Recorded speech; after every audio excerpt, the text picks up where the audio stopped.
Ça y est, aujourd'hui c'est officiel, on a les clés de la maison, donc cet ancien hangar et puis sa maison. On vous embarque avec nous dans les travaux. L'idée c'est que Guillaume, tu fasses la majorité des travaux. On va voir, on va essayer, on va faire ce qu'on peut, faire. Bon, tout ce qui est, voilà, tu vas quand même essayer de faire un maximum. Ouais. Donc on vous expliquera un petit peu au fur et à mesure dans des vidéos chaque semaine pour voir. Essayer aussi. En fait, on va tout essayer. De voir l'avancée des travaux, les différentes problématiques qu'on a rencontrées déjà dans la dépose du permis, les sujets de rénovation qu'on a imaginés, toutes les idées déco qu'on peut avoir, et puis surtout toutes les contraintes techniques et puis la mise en œuvre travaux que tu vas nous montrer voilà, au fur et à mesure. Et au fur et à mesure de ce qu'on va découvrir aussi. L'idée c'est pas d'avoir une chaîne d'ultra bricoleurs hyper pointue, parce que finalement on est passionné de décoration, de rénovation, mais c'est pas notre métier et on a envie de tout tester en fait, de tout essayer. Donc voilà, on vous emmène avec nous dans l'aventure. Ce qu'on propose c'est qu'on fasse un tour des lieux.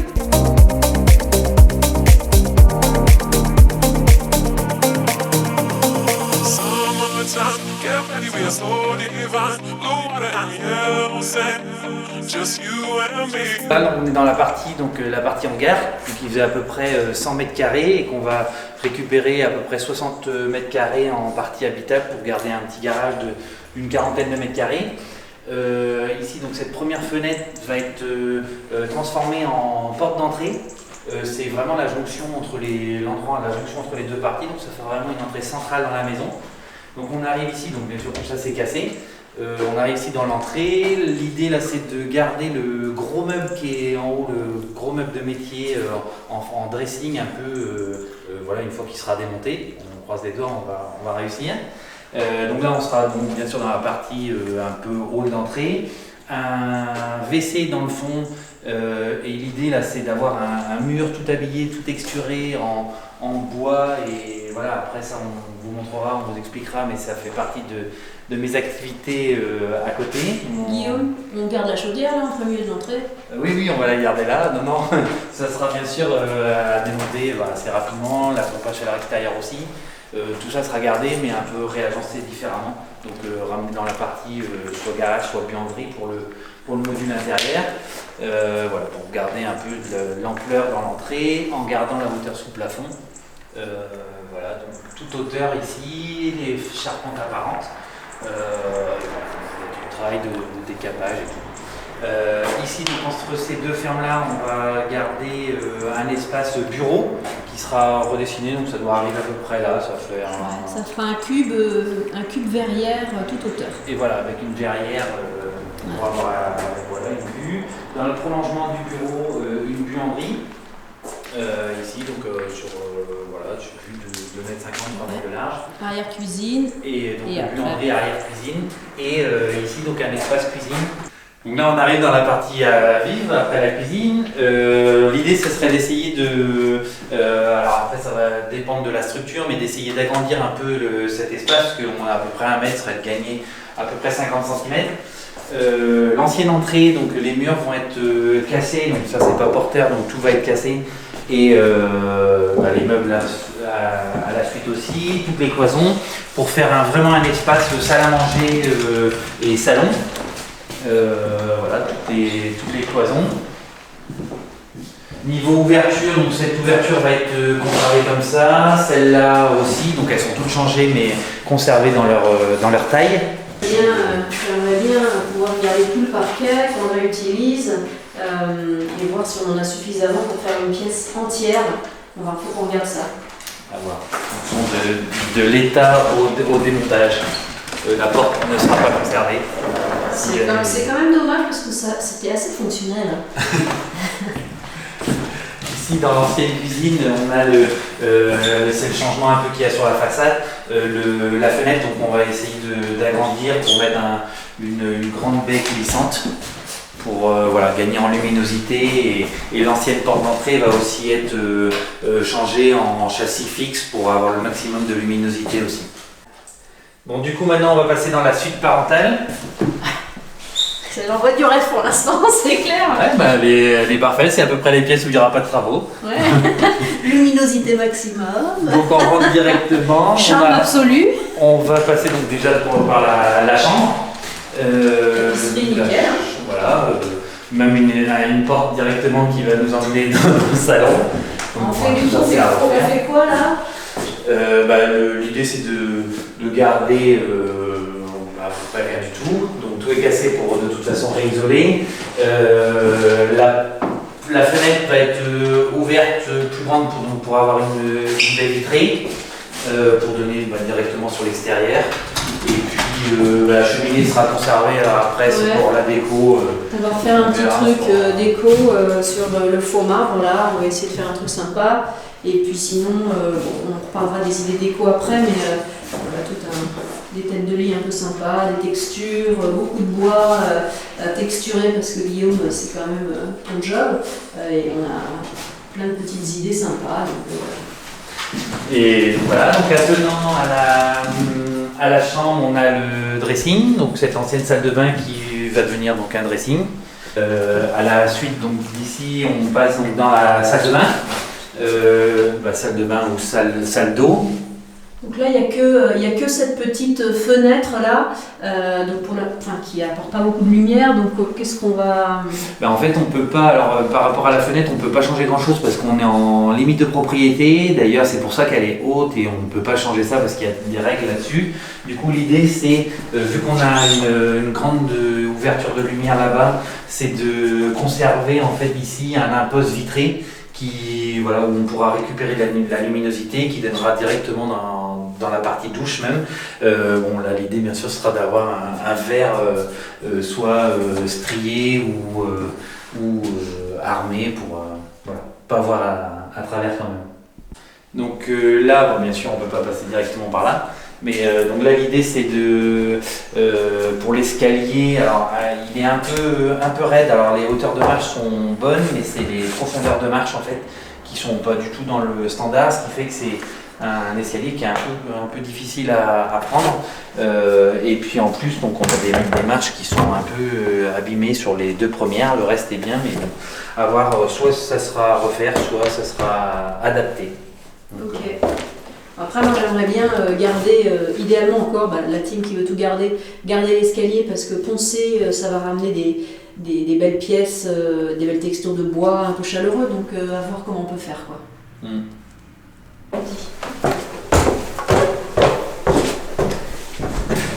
Il y en a une qui a quelque chose à dire peut-être?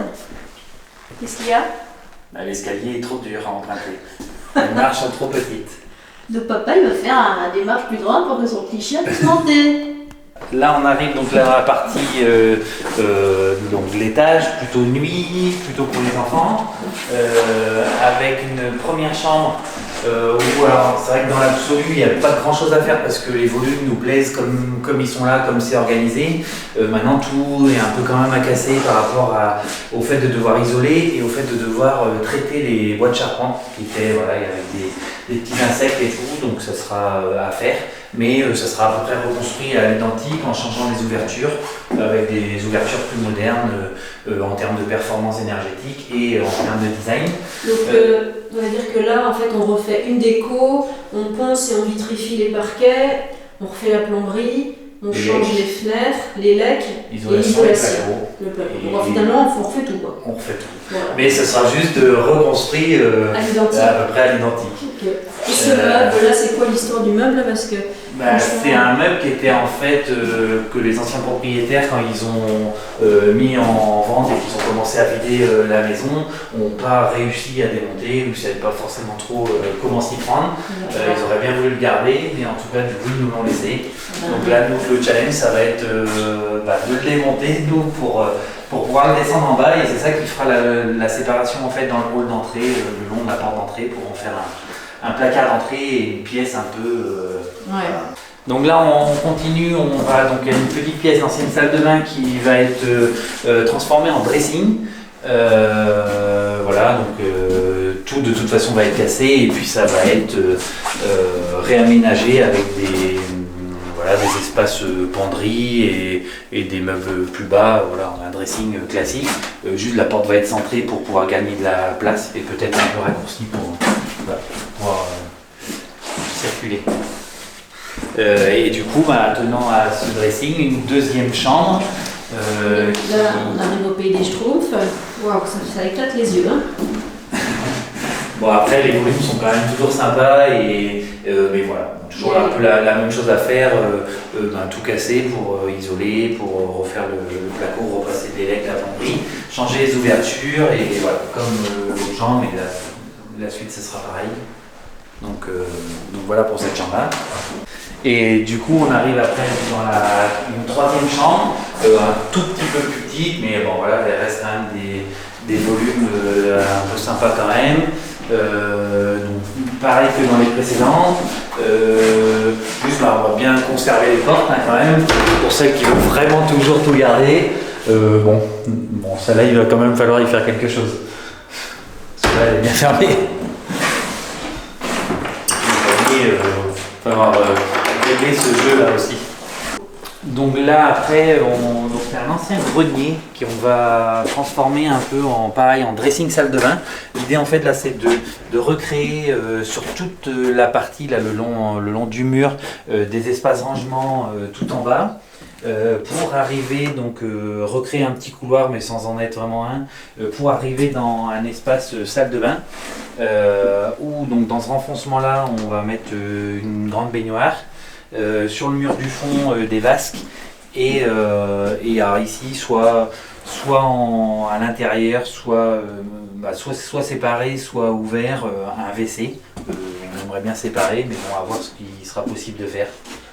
Et juste du coup ici aussi par rapport à la luminosité, parce que là on se rend bien compte que c'est un peu sombre, on a fait donc pareil dans la demande, une demande de Velux. Alors la subtilité ici c'est que pareil que vu qu'on est sur un mur mitoyen, on est obligé, un mur mitoyen en limite de propriété plutôt, on est obligé de respecter une certaine hauteur et une certaine distance par rapport à la limite, et du coup le Velux se retrouvera assez haut. Parce que sinon on est obligé de mettre un verre brouillé et de faire un Velux non ouvrant. Donc voilà, c'est des règles qu'on apprend aussi à mesure, mais qu'on connaissait pas, qu'on découvre. Donc là du coup sans doute que la hauteur sous plafond, on va garder toute la hauteur sous plafond en fait, pour que le Velux donne de la luminosité. Pour l'extérieur, pour l'aspect extérieur de la maison, donc là on voit bien qu'il y a vraiment deux bâtisses qui n'ont rien à voir en termes de design, de construction et de matériaux. Et comme on veut vraiment faire une seule habitation des deux bâtiments, on a opté pour un bardage en bois brûlé noir, donc ramener un autre matériau plus moderne,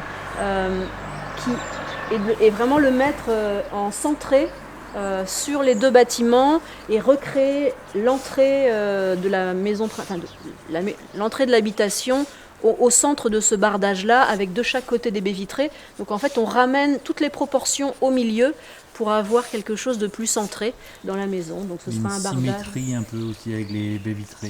Ouais, c'est ça. Donc une nouvelle texture, un bardage, quelque chose qui soit centré au milieu pour faire une unité esthétique.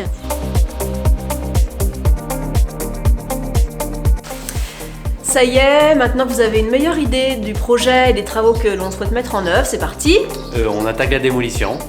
Donc n'hésitez pas à vous abonner si vous souhaitez suivre l'avancée du projet, nous mettre des commentaires et des likes, ça nous aide, ça nous motive. Donc maintenant à bientôt. Ciao.